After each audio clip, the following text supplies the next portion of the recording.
Good evening and welcome to Altos, a weekly Catholic news program here on Trinity TV. I'm Roger Sands, sitting in for Neil Parsonlal. Here are our top stories this week. The Archbishop makes his annual visit to the nation's penal institutions. Members of the Catholic Church participate in a walk for peace in a community affected by gang violence. The two Marian celebrations during the Advent season marked with unveilings. In our series on organizations helping the poor, we feature one started by Clive Panton, the brother of the first local archbishop. And later we talk climate change as we chat with Raquel Moses, CEO of the Caribbean Climate Smart Accelerator, who recently attended the COP28 conference in Dubai. But top of the news this week, Venezuela and Guyana have agreed not to resort to force to settle a territorial dispute over the oil-rich Essequibo region. The agreement followed what's being described as a tense meeting between the leaders of both countries in St. Vincent on Thursday. Guyanese President Irfan Ali and Venezuelan President Nicolas Maduro agreed to, quote, not threaten or use force against one another in any circumstances, including those consequential to any existing controversies between the two states, end quote. They have also agreed to refrain from escalating any conflict. A joint commission composed of the foreign ministers of both countries and other officials have been asked to address the issue and report within 3 months. The Antilles Episcopal Conference of Bishops is expected to issue a statement on this Guyana-Venezuela situation soon. Every year in mid-December, the Archbishop is granted permission to visit the nation's penal institutions. This year is no different. Archbishop Charles Jason Gordon visited the maximum security prison and the youth training center on Wednesday. He told those incarcerated at the prison that in the eyes of the divine, there is no judgment that can diminish or change the inherent value of a human soul by 1 cent. Demonstrating with a US $100 bill, Archbishop Gordon deliberately stepped on it to emphasize that despite its appearance, the value remains intact. Speaking directly to the residents, the Archbishop reminded them that their value is based on who they are as sons of God. Because they are God's child, they have a value that is more important than anything they can imagine. But the person who has to see that first is you, declared Archbishop Gordon. During the Q&A segment, Archbishop Gordon shared his observation of a remarkable openness among the residents during this year's visits. He commented on the tremendous good spirit he witnessed, highlighting the distinction between guarding and growing. Invited guests Nicholas Kahn and Michael Senon offered words of caution and encouragement to the Youth Training Center residents. Both Kahn and Senon, having been juvenile offenders, served years in prison, Kahn 15 in a local and Senon 31 years in a U.S. prison. The Archbishop also commenced his visits on Tuesday at the Golden Grove Prison and the Women's Prison and concluded on Friday at Carrera. Last Saturday, representatives of the Catholic Church participated in a candlelight walk and vigil organized by Project Grace, Gang Reduction and Community Empowerment. It's being implemented by the Pan American Development Foundation and the Trinidad and Tobago Police Service. Lara Pickford Gordon has more.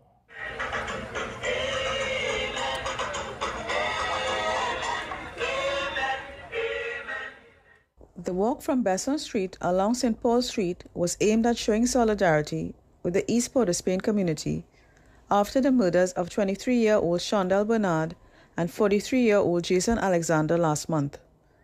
During the walk, there were prayers and songs. George Johnson, Carla Cameo Weaver, Angelo Curban Ali, and Vicar General Father Martin Sergiu addressed the communities present on the themes of forgiveness, healing, community, and hope. Father Sergiu noted that the Christmas period will not be a happy time for all. And we feel as if at Christmas time we must be happy. And if you are happy, that is great. And if you're not happy, that is also fine.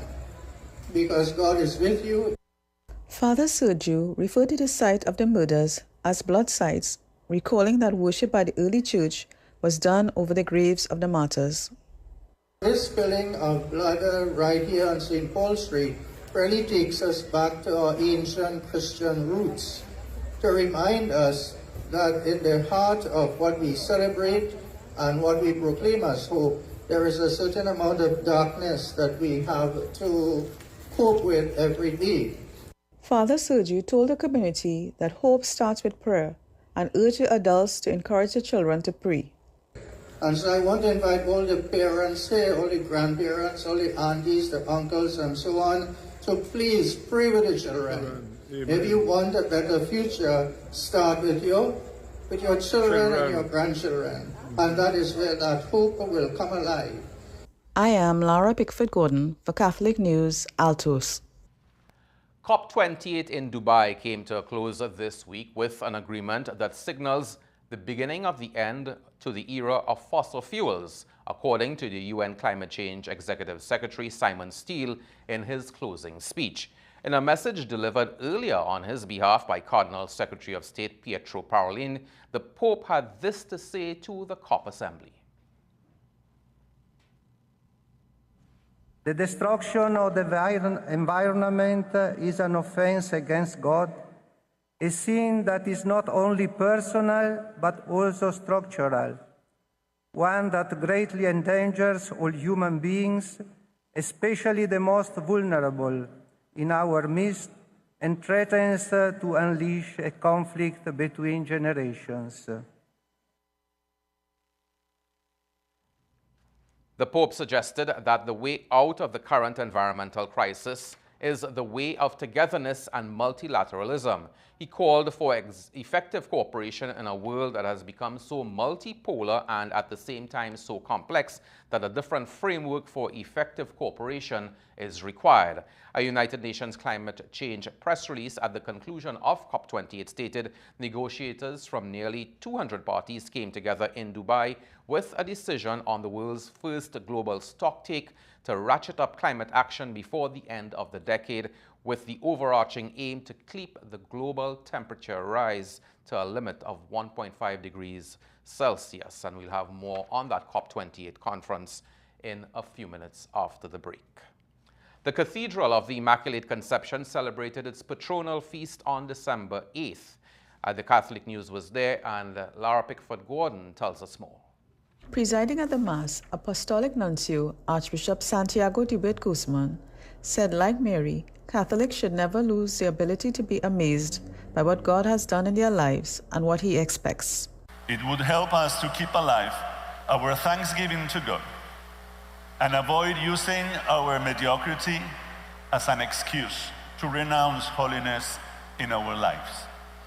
Archbishop de Guzman said the Virgin Mary reminds today that holiness is not only possible, but the most certain path to happiness. He also said those who have consecrated their lives to the service of God should also not lose the ability to be amazed by what God does with them. Despite our infidelities and our miseries, by the trust that He unconditionally renews in us, by His commitment in making us precious instrument of His mercy. A banner of Our Lady of Guadalupe, donated by the Mexican ambassador, Victor Hugo Morales, was erected. Her feast day was December 12th. Following Mass, Archbishop de Guzman led a procession to the Marian Grotto within the church, where a prayer of dedication to Our Lady of the Immaculate Conception was recited. I am Laura Pickford-Gordon for Catholic News, Altos. And as Laura said in that report, the feast day of Our Lady of Guadalupe was held on December 12th, and the beautiful parish in Paramin, named after Our Lady, was filled with excitement for the special Mass on the feast day. There was a presentation and blessing of an image of Our Lady of Guadalupe, which was gifted by the Mexican ambassador. Chief celebrant, Archbishop Charles Jason Gordon, used his homily at the feast day Mass to give praise to Our Lady of Guadalupe. The church celebrated the 22nd anniversary of its blessing and the second anniversary of the ordination of Father Peter St. Hilaire, who grew up in the community. For almost 31 years, the next organization in our series on charitable entities has been the go-to for other non-profit and non-governmental organizations. They are FEEL, the Foundation for the Enhancement and the Enrichment of Life. Our correspondent Clisha Best met recently with FEEL's CEO, Wendell Constantine, as he shared the good work of this organization. Foodstuff, clothing, hygiene, medical, household, school, and disaster relief supplies. These are just some of the items that the Foundation for the Enhancement and Enrichment of Life, better known as FEEL, has been providing to other non-profit organizations and NGOs across Trinidad and Tobago. CEO Wendell Constantine provided us with some background information on FEEL and how they function as an umbrella organization, helping others better assist individuals and families in communities across the island. FEEL has been an organization founded by Clive Panton, that's the brother of former Archbishop Anthony Panton, and he embarked originally on just responding to assistance for a hamper, a request for some food items. That eventually became a need that was growing within the community, and he saw the requirement to bring a board together, register the organization as a non-profit, and then proceed to request donations in kind from donors in other parts of the world. Our recipients most of the time are receiving staple food items of rice, peas, beans, toiletry items, etc., all coming from the source that's called Food for the Poor, which is a well-established entity that pulls from suppliers and supply chains across various parts of the world. They make their contributions across most of the Caribbean and Latin America. FEEL receives these shipments and in turn passes it on to the NPOs, who then assist the less fortunate in our society. Non-profit organizations registered with FEEL aren't the only ones who benefit. There are schools, children's homes, homes for the elderly, and faith-based organizations, to name a few. So how many NPOs are catered for under FEEL's umbrella? Normally, we strive to set a target of between 120 to 150 NPOs per annum. And there's a reason for that. There's a quota of items that we receive on an annual basis.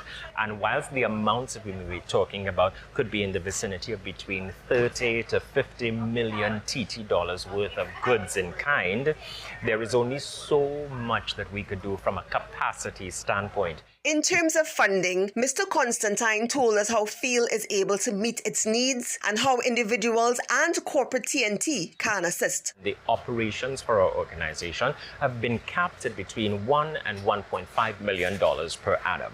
There are fundraising events that the organization does for itself. The Field Charity Golf Tournament has become very popular in most recent times. We want to look at other fundraising initiatives, such as some kind of meal ticket, where persons can easily purchase as members of the public. You can make a one-off donation or an ongoing monthly donation.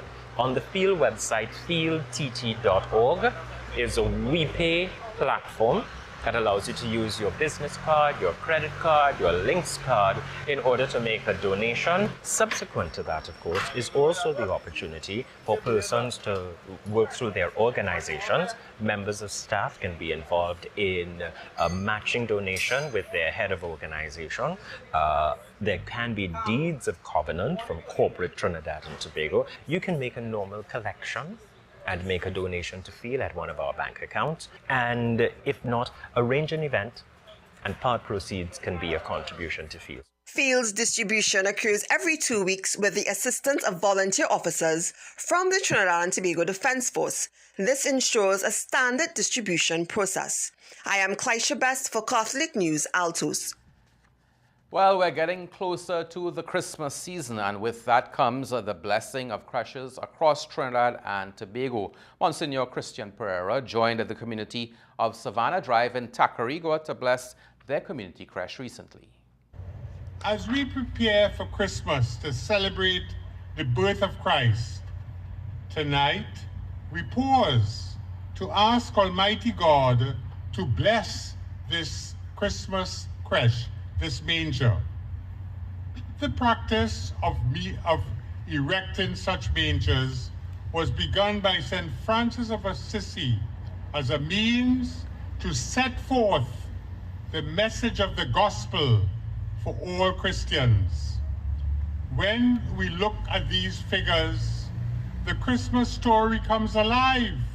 We remember that we are moved to rejoice in the mystery of the incarnation of the Son of God. Very nice there. Well, when we return after this break, we speak with Raquel Moses, CEO of the Caribbean Climate Smart Accelerator, about the recently concluded COP28 conference. We go to break with this trivia question.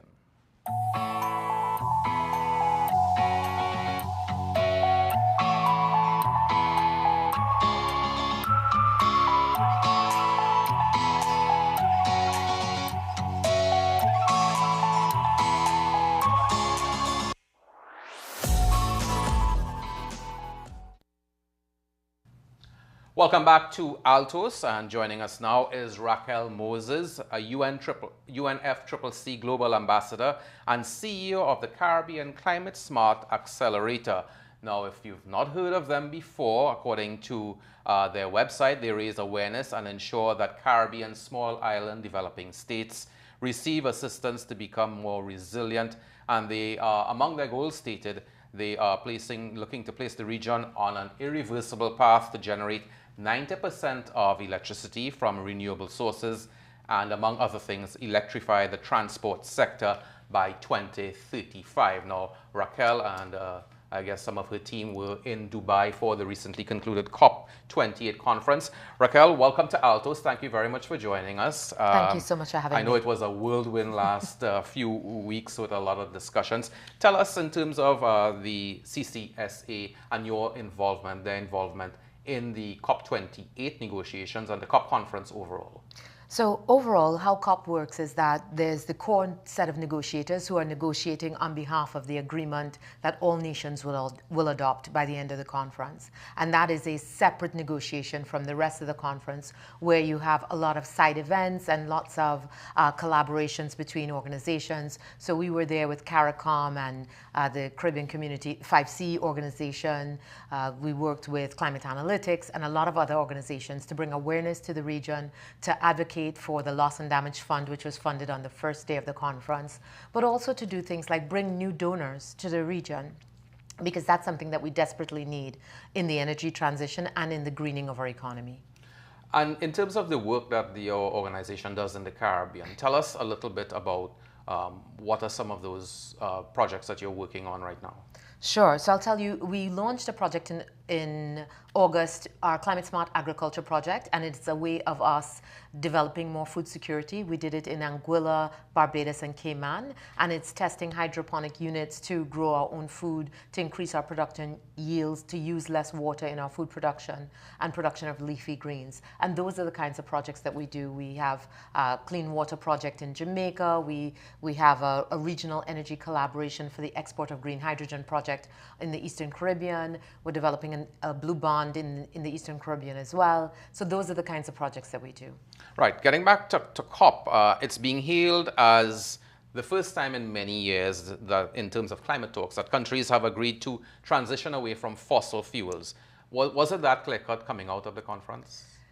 Yes and no. So the way that the text was written, it is that there's a transition away from fossil fuels for the production of energy.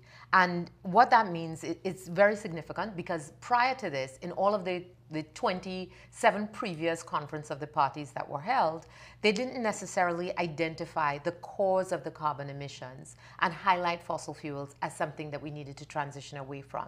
So this was historic and unprecedented, and very, very necessary in order for us to address the underlying causes of climate change. And in terms of the fossil fuel countries, the major exporters, let's say, of fossil fuels, have they willingly agreed to use that phraseology and to make those pledges? At the end of the day, the language that we have is the language that was agreed by all 200 nations that were gathered. But it is always a very contentious situation. The beauty and the tragedy in the UN process is that all nations have to agree, and they have to agree to the language that is set. as to how they will implement the changes that are agreed by all. So while we had consensus on the agreement, it was hard fought, because what most of the nations were looking for was a phase out of fossil fuels. We were looking for that specific language, but we were able to get the transition away for the production of energy. Right, so phase out being at some point it will be zero. At some point it would be zero. And that was not agreed upon. That was not agreed. Right. The UN Climate Change Executive Secretary Simon Steele, in his closing speech, said, while we didn't turn the page on the fossil fuel era in Dubai, this outcome is the beginning of the end. Is that your view as well? I agree, but I don't think it's necessarily a death sentence in the way that many people in the industry are perceiving it to be, or that you should perceive it that way. 100 years ago, we had carts and buggies and horses, and the problem with the horses was the manure in the streets and the diseases that caused. And then in came the automotive industry. It didn't mean that people who did shoes for horses, yes, they were out of jobs, but they found new jobs, and many of them in the automotive industry, because they had experience with working with metals. And so we see this as the transition of energy, not the end of energy. And we need to think about what is the business that we're in. The business that we are in Trinidad and Tobago, and many oil and gas producing nations, we're in the business of energy. And now we're at a tipping point where we're going to the future of energy. Guyana, for instance, has for us the most renewable energy projects on our books. And they have one of the greatest oil finds of all time. So it is easy to take a look at the industry and get stuck in being Blockbuster versus Netflix, versus saying, listen, this is where the industry is going, and I'm ready to be at the helm of where this industry is going. So you touched on that point, finding a balance at some point, especially for countries, and I guess Trinidad and Tobago will be included, we are heavily dependent on fossil fuels, the situation in Guyana, finding that balance where fossil fuels can still be used, but then you also have sustainable and green energy practices as well, so that net zero can be achieved. Absolutely. And the thing is, while we see an ultimate complete phase out of fossil fuels, and we think that that's necessary to achieve net zero, the reality of the situation is we couldn't be having this conversation in this studio if we didn't have fossil fuels. So they're necessary and they're a part of the transition plan. But the longer we take to start that transition plan in earnest, the more precipitous the drop in terms of how we change from one fuel to another will have to be. So it's about accelerating the pace of action towards transitioning to renewable energy, and making sure that we're incorporating that as much as possible, so that when we look to the future, we're using fossil fuels in a way that makes sense for the transition, and we ultimately phase them out as we build the future of energy, which would be cleaner and cleaner and healthier for all of the people involved in the industry as well. And as you talk about phase out, some of the fossil fuel companies need to lead that phase out or transition to greener sources. So I know, listening to a little bit of the deliberations coming out of COP, there was a sense of some hostility towards existing fossil fuel companies, but they can't be kept at arm's length. They have to be part of the process. Definitely. You know, the thing is, there is this us and them that happens in climate change that I think is completely misaligned, because we need the fossil fuel companies to lead the charge in how this transition takes place. And the climate change industry has not necessarily been friendly to the fossil fuel companies. Now, I'm not saying that the fossil fuel companies are blameless, because they've also been very, very reluctant to the transition that needs to take place. But on the other hand, many fossil fuel companies are leading the charge. A lot of the renewable energy investment that has taken place has been by fossil fuel companies. So there is a place for fossil fuel companies, and it's a very significant place in this transition. And a final question, you talked about the loss and damage fund. Tell us a little bit about that and how it relates to the Caribbean. So this loss and damage fund has been something that has been argued for at least 2 decades. And now at the last COP, the last Conference of the Parties meeting, there was an agreement to establish a loss and damage fund, and it was supposed to be operationalized by this COP.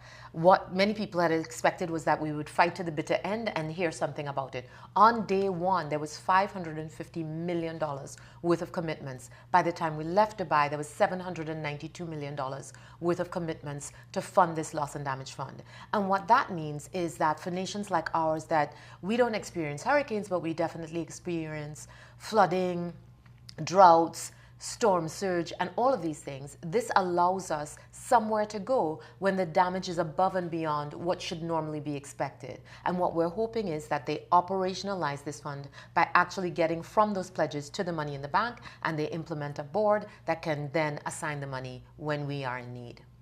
Okay, great. Lots more to talk about, but we're out of time here on Altos. So thank you very much, Raquel Moses, CEO of the Caribbean Climate Smart Accelerator, and a lot more will be coming out of COP and the deliberations in the near future. We'll take a short break and return to wrap up our program right after this.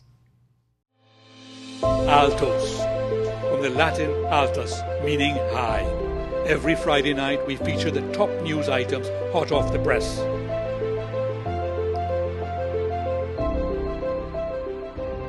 We are taking a leap of faith on Trinity TV. Jump in with us for this new and exciting experience. And welcome back to Altos. Well, let's take a look now at some of our clergy celebrating anniversaries.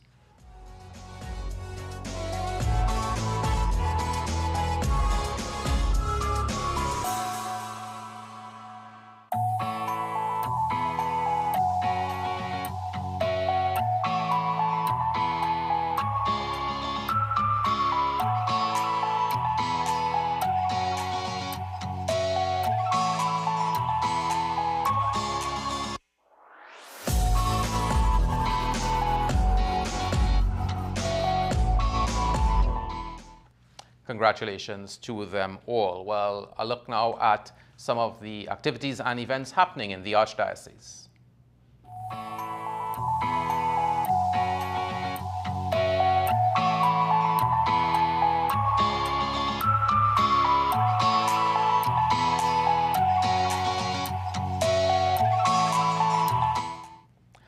Have you heard about the Catholic News' Greenscape Parish competition? Well, find out some more. Let's take a look.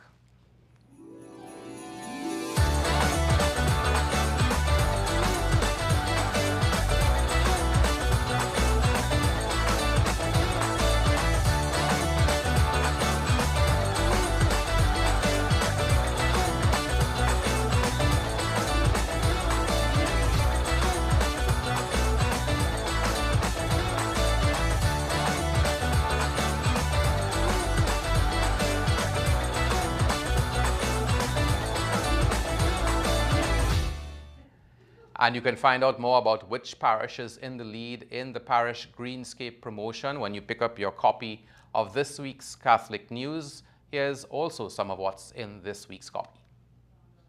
In the December 17th issue of the Catholic News, read about the newly launched Neurodiversity Foundation, whose aim is to advocate on behalf of neurodivergent persons, and visit the interior of Guyana with Jesus Explosions Coordinator Leslie Taylor Gavaya. I am Simone DeLucian, Associate Editor of the Catholic News. Well, as we go now, we leave you with a look at an impressive performance from students of St. Joseph's Convent in St. Joseph as they recently held their school's Parang Q. The school's 4 houses competed in this in-house Parang competition. Congratulations to the young women.